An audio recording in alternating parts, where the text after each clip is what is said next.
नमस्कार चाषी भाई मान को आउ एक भिडियो को आपण मान स्वागत। वर्तमान आज आम पोखर रे माछ जाल छड़ा काली की हार्वेस्टिंग हम काली की हार्वेस्टिंग एणु मोटर द्वारा पानी छड़ा हो पानी पूरा क्लीन कर सुखा होपर काली की आमर माछ जी छड़ा से हार्वेस्टिंग करा एणु यहाँ छाड़ी प्राय वर्षे होगला माछ छाड़ी प्राय वर्षे होगला आमर क्लाइमेट ठंडा जो भल बढ़ुना एणु वर्षे समय लग जामर ये काकरीगुमा कोरापुटर काकरीगुमा एरिया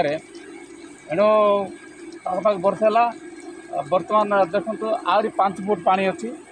पोखर आहरी 5 फुट पानी अच्छी 5 फुट पानी सुखाइवाई आहरी दरकार गोटे 8-10 घंटा 8 घंटा खंडे दरकार आउे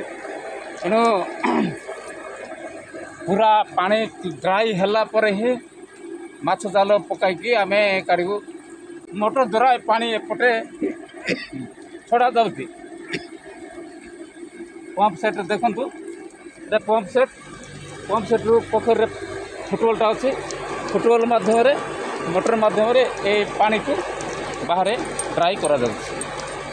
काली की तो हार्वेस्टिंग हम हार्वेस्टिंग समय रे आउ एक वीडियो आपण मान को देखाइबी एणु जय जगन्नाथ रही नमस्कार।